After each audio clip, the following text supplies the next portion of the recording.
Hey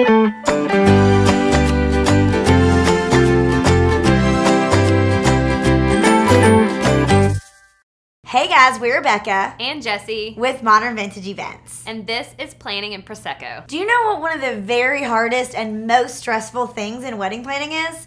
Making out the guest list. As we have mentioned, the number of guests you invite directly reflects how much money you'll spend.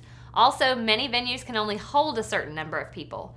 Make sure you're looking for a venue that will hold the number of guests you plan to have, or cut that guest list down so that it is a manageable number within that space. Start thinking about how many guests you would like to have at your wedding. Then start sketching out a list of all the people you would invite if you could. You will need to ask your parents to do the same. This list can get a bit large with multiple sets of parents and their friends. You can estimate that about 75% of the guests you invite will come. That means if you want 100 guests to show up to your wedding, your guest list can only be around 140 people. Take your parents' list and your list to see if it matches up to this number. Most likely it doesn't. If that's the case, and if you have 500 guests, it's time to do some culling. Girl you stand beside at Zumba, she's out. First grade teacher, out. Barista at the coffee shop where you go every morning, out. Have everyone develop their list in tiers, first, second, and third, in order of importance. This makes it easier to know where to cut first. Remember that it's your wedding and your good friends should take precedence over a parent's work acquaintance.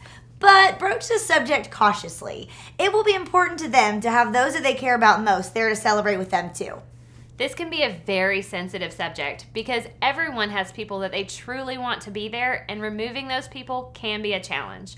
Also, each family has that 92-year-old Aunt Ida that you have to invite, even though she won't make it. I mean, she's going to make it, just not the trip to the wedding. I know we've said this before, but it's like taking each person who stays on the list out to a fancy dinner. If you wouldn't spend $100 or more on their dinner to have them celebrate with you, you may want to rethink keeping them on that list. Keep an open conversation going with your families, especially if they are contributing to the wedding. If keeping all of the guests on the list is something that's important to everyone, consider raising your budget to allow for those guests, or cutting out other things where you can.